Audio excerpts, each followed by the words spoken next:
Hello. So I'm Panda. I am joined by George and Stephanie. Thank you very much for being here. So the first five questions are actually from the guy that normally would be here with me. He's a vice principal to school, so it's actually quite hard for him to get time off. So got to educate children and stuff like that. So I guess that's important. Um, so the first question, I guess we can start with is, are we going to see some deep lore stories coming to 11.2? Maybe some unlikely heroes return to help. Absolutely. I think the what we prioritize is when we are creating stories to sort of like honor everything that came before.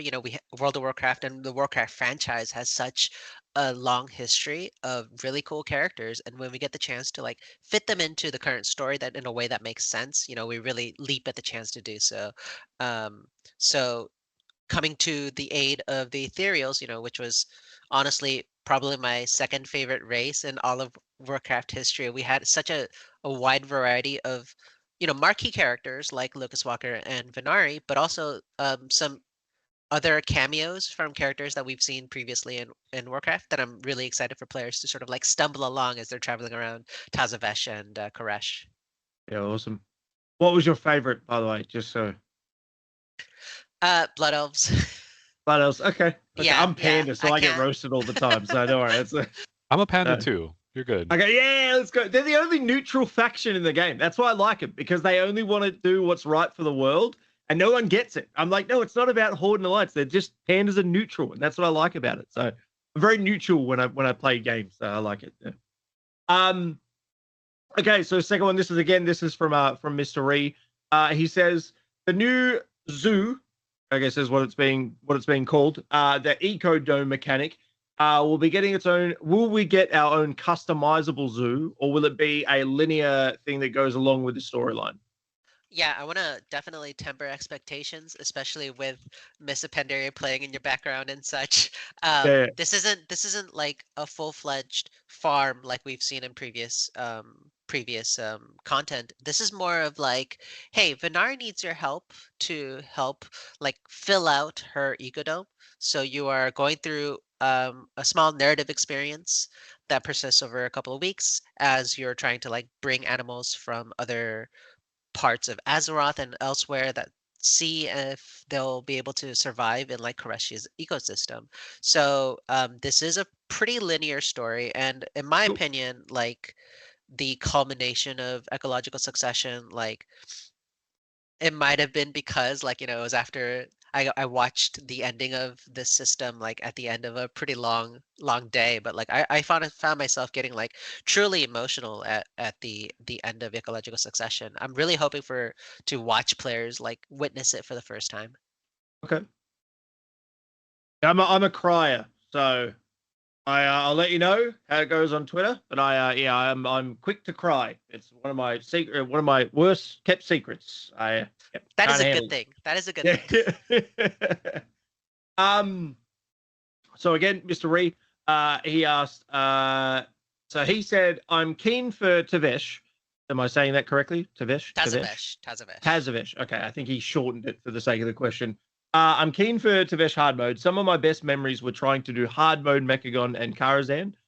Will there be a mount achievement to earn? Mount or achievement? Yeah, I'll double check and get back to you specifically about the achievement, but I do know that there is a mount at the end with Solea.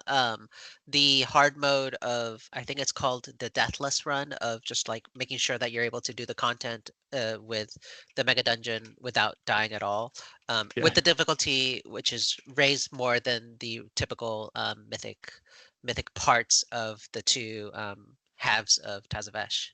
Okay. Okay. Excellent. I'm trying to wait. I'm waiting for George to jump in as well. I'm just trying to make No, I sure I think get over. yeah, Stephanie covered it.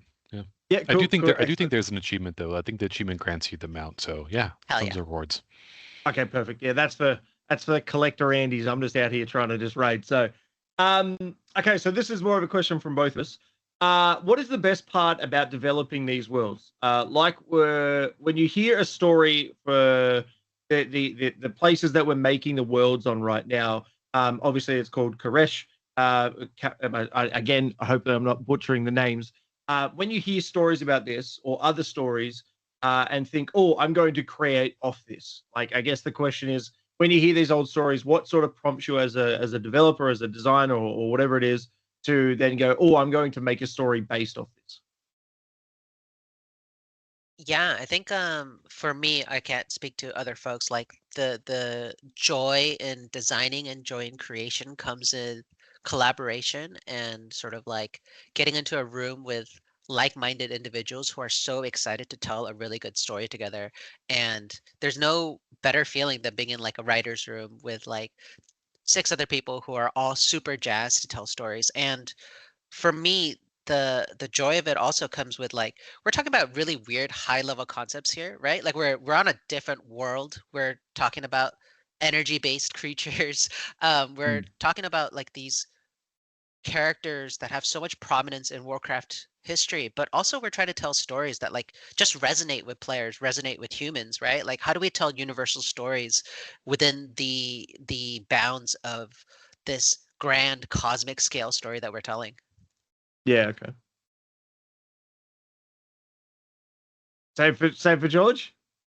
I am more systems oriented, I Okay. suppose. Cool. Yeah. Yeah, but I think for me, the thing that gets me sort of the happiest and the best part about developing World of Warcraft is like seeing players jump in and check out the story and check out the zone. I'm a big raider and Mythic Pluser, so like seeing players jump in and like figure out what the meta is or like what the best talents are things that make me sort of, give me a lot of job satisfaction. Yeah. I love the whole, like we have the meta conversation all the time on stream, and I love it, right? Like some people complain, some people love it, and I'm like, look, there's a meta in every game that exists that have some kind of competitive aspect in the world, right? That just is a fact, right? And people are, I don't like it. I'm like, well, and then they go and Wowhead and Google copy pasta their talent trees, so they do the meta. So yeah, Whatever makes you happy, right? Like that's it. Yeah, yeah, yeah. If you enjoy pet battles, just go and do it. Yeah. This is a off topic, and I'll try and make it really quickly. It's one thing I say to people all the time, right? Like I've been playing this game since closed beta, right? So I've been playing this game for a long time in my life. I'm 40 years old this year, and I tell people all the time. Right now, with a WoW subscription, you get, I think it's 5 different versions of the game, right? And I tell people all the time, if you cannot find enjoyment out of those 5, whether it be like hardcore, classic, whatever we're up to now, Mr. Pandaria, retail, the challenges you can do, and I think I'm missing one for SOD. If you don't find SOD, if you can't find enjoyment in any of them, just don't play, because you have so many options, right? And there's going to be a point where you get to in life where you're just like, okay, I don't want to play WoW anymore. And maybe that's where you're at. If you can't find enjoyment in all 5 versions, that's okay. It's not a bad thing. You know what I mean? Like it's just enjoy the game for what it is. So, yeah, Yeah, and crazy. even with like the bounds of just retail, we know that we have such a varied fan base. Like players who love doing so many different things like PvP or Mythic Plus, and like we really love catering to the entire gamut. Yep, Yeah. yep, yep. And it's totally Yeah, okay to take a break. WoW will always be around. So, if you're feeling, a little bit like too much WoW, take a season off, come back later. There's always plenty of WoW to come back to. that's it. That's it. Okay, so I think this is the last one from Missery. So rating is a personal favorite of mine. Can we talk about the pull/reset ability timers? I know it can be super frustrating when you have to wait 60 seconds for a pull timer because of CDs. Is this something we're looking to change at all? Hey, rating's a personal favorite of mine as well. It's the thing that makes you keep coming back to World of Warcraft time after time. Currently, we don't have plans to reduce the ability reset timer as of right now. We reduced it, I think, back in Shadowlands from 3 to 2. And this does come up quite often, but ultimately we're happy with the current cadence. We think it's important to preserve a little bit of pre-pull ritual, getting buffs, getting food, and giving players breathing room to, talk about the pool and not really encourage chain pulling. We also don't want to open the door for degen gameplay, such as, you don't get the perfect combustion opener and you reset immediately. There starts to be Okay, a very little good. bit of loss of texture, and we feel like waiting 30 seconds or 60 seconds isn't that big of a deal in the grand scheme of things. I'm going to clip that and send that to my GM, by the way. Just that last sentence you said. Waiting 30 to 60 seconds is not that bad. That's it. In the That's grand it. scheme of things, yes. That's it. Yeah, yeah. Okay, excellent. Okay. So next few questions are from me. This next one is meant to be a little bit lighthearted. Very simple. Very simple.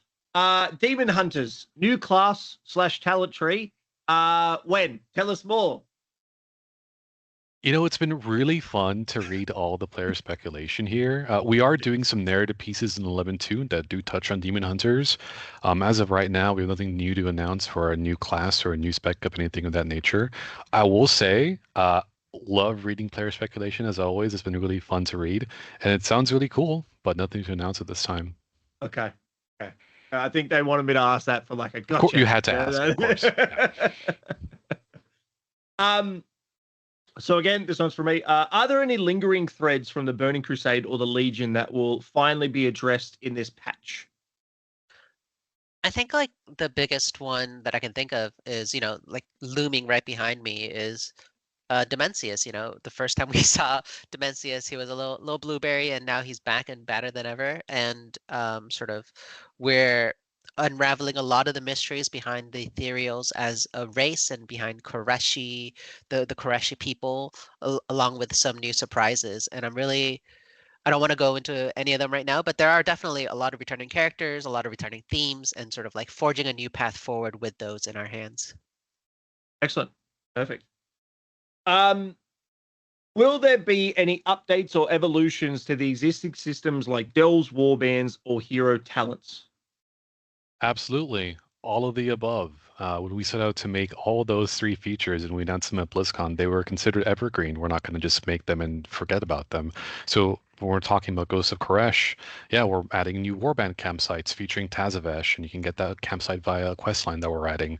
For delves, we're adding a lot of sort of new functionality and new delves as well. There's also parts of the delve feature that we're adding, such as flicker gates, where you can, open portals and check out ethereal rooms. And lastly, for hero talents, one of the things I'm most excited for, because I'm closer to that project than anything else here. We are looking to sort of spice up seasonal class sets. This time around, we want to make class sets based off of hero talents. So unlike past expansion seasonal bonuses or even the past season, this time around for season 3, all of your tier sets will be based off of your hero talent tree. So much like how you can swap between different hero talent trees, you can also swap between different hero talent set bonuses, which should add another avenue for players to sort of experience the game differently. So I'm really excited for how those are going to turn out. I'm very curious. Hopefully people like them, and hopefully they're a little bit of a spice at the end of a pretty good expansion. Okay. I've got the option of going back to maining Rep Paladin or staying on Evoker for our Mythic Prog Guild. If you could just let me know which one you think is going to be stronger. My email's in the email. Feel free to just, whenever you're ready. Just let me know. Okay, so what is the biggest new system or feature in 11.2 you think players will be surprised by? I can take this first, and then you can add on, Stephanie, if you have anything you want to add on. Something I'm really excited for, and we mentioned it, but it's not very much in your face, but it is quite impactful, I think. So we're adding some updates to how we currently handle spell density in our graphic options menu. Previously, this option would dynamically reduce the amount of spell visuals based on the current frame rate of your PC. However, we're adding upon that, and we're giving players some more agency about what they can and cannot see in instance content. So now in 11.2, there will be an option between, I think it's full, reduced, and essential. And when you set it to full, you will see all the visuals as normal. Reduced will be reduced visuals, and essential will be only the critical things. And this only impacts other player visuals. It won't be impacting your visuals. It won't be impacting your pets. It won't be impacting PvP, because we think PvP is really important to have discrete visuals. And it won't be impacting creatures as well. But, we've gotten feedback that, maybe the melee clump's a little bit too loud when you're in melee and you see all these projectiles coming in. So we want to give players more agency to sort of play WoW how they want to play it and experience the game their own way. So I'm really excited for that, and I'm very curious how it shakes out. Okay, awesome. Yeah, I'm actually also really excited about what George just said, because I play on a potato, and any help that I can get is really, really welcomed. Sort of a feature that I'm actually super excited to see the player feedback on is phase diving. Phase diving is this sort of like overlay on outdoors world where you're able to sort of like turn into an energy form using the powers of your artifact cloak, the Rishi wraps, and then you're able to see Koresh in a whole new way. Initially you'll be able to see just like a desert, right, with few creatures around, but you switch and you turn into energy form, and then suddenly there's all these cosmic creatures that you have to fight. The reason I'm so excited to see it is because this is we as developers, we really respond to feedback and we treasure feedback from players. And phase diving went to the player test realm PTR a month ago, I think, and we got a lot of feedback on it, and sort of like we reiterated and changed a lot of the stuff about phase diving specifically to player feedback. So I'm really excited to see what players think about the new and improved phase diving. Yeah, it looks like I jumped on PTR, and I've been obviously keeping up to date with everything. And a lot of people that watch this probably don't get the chance to do that. And it looks like it's going to be shaping up to be a really, really, really good patch. So I'm super excited. So I guess my last question is sort of based off what you just said, Stephanie. It sort of rolled into that perfectly. I've been saying this for a really long time on stream, and I think it's never been a better time for something like this. So my question is, what are the chances, or can you hint, which I know you probably can't, if we lose this expansion? For me, versing a Void Lord feels like the perfect time for us to lose a big fight moving forward. Using blinks, how far off am I? Was the way that I worded it, because just in case people can't say, but yeah, just sort of opening the floor to the idea of, is there ever a discussion of where like maybe we lose this expansion? I tried to think back through the years, and I there's been times where we've come close, but we've never really lost. And obviously, with how important a Void Lord is in the sort of history of World of Warcraft, where Sargeras made the Burning Legion because he was so scared of them, and blah blah blah blah blah. Looking at the background of both of your sort of backgrounds, it's like we shouldn't beat that. Like I look at that and go, we should lose. Yeah, I think that's a really interesting philosophical question to sort of think about, of like, what risks can we what risk can we take in storytelling for the World Soul Saga, right? This is unprecedented in Warcraft history, of like this trilogy of expansions that are so linked together, and that allows us to do more with our storytelling, because like the events of Ghost of Koresh lead directly into Midnight. We have the ability to take swings, like you mentioned, it's Demencius, it's a Void Lord. We have to get to the Void Lord before he's fully coalesced, because otherwise we're all screwed. Yeah. And like I can't give any spoilers. I'm gonna cover my eyes so you can't see how frequently I'm blinking. But yeah, no, I'm super excited for the end of this story, the end of the story of the raid in Ghost of Koresh, but also the epilogue that comes after the raid, that players will be able to experience after they finish the raid and go into the dungeon Ecodome Aldani. Excellent. What about you, as George, as a raider? What do you think about us? Not from a game dev point of view, but as a raider, what would you feel like if we lost the expansion? Oh, I mean, like Stephanie mentioned, I'm not sure we've really explored that kind of territory before. I think there's always something really satisfying about punching a dragon and killing a dragon. So I'm not going to spoil anything about Demencius. Nice try, but No, it's an I interesting. genuinely was asking. I can even cut this off if you want me to. I was just No, genuinely you're asking. you're good. You're good.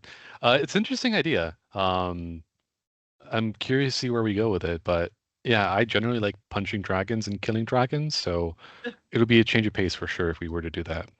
Yeah, excellent. Oh, well, thank you very much for hanging out and answering some questions. The only other thing I want to ask, I know one of you works on lead, does a lot of quest design stuff. Was that George or Stephanie? So this doesn't have to be on the recording. Many years ago, I got given my own NPC in the game, and I cried like a baby. I absolutely bawled my eyes out because I'm from just like a very poor place in Sydney. I grew up in a rough area called Western Sydney. The guy that gave me my my NPC, he was responsible for a lot of the escort quests, and I told him, "Hey, as players, we hate escort quests, right?" And he looked at me and went, "Yep." And I went, "No, but we hate them. Like we don't like doing them, right?" And he looked at me and went, "Yep. You don't work on escort quests." That was my question, I guess. Oh my gosh. You know what? Do you remember the beginning of Dragonflight with Sendrax and the Waking Shores, where Yep. she's walking you through and sort of like introducing the stakes. That was my quest. Okay. So I am guilty. I am guilty. Okay. I do think Okay. that like I do totally understand like the reticence, because especially NPCs when they're too slow to mount but they're too fast to walk, like that is Yeah. frustrating. But they do serve a purpose. Look, So every player that hates them, there is probably a million players that actually love them. You know what I mean? That enjoy the let's slower pace. Okay, maybe seven people. let's Okay, I'm trying to be yeah, nice. Yeah. Well, thank you very much for joining me on here, and thank you for answering the questions. Hopefully, I tried to make stuff that wasn't too crazy, because I know you guys have to do the circuit of interviews, and I'm sure there's loads of questions being thrown at you. I think ours are pretty easy. So yeah, thank you for joining us, and thanks for hanging out. No, it was a pleasure. Thank you so much. Really appreciate the time. Yeah, Not a it was problem. And so thank you nice very to much, meet John, you. as well.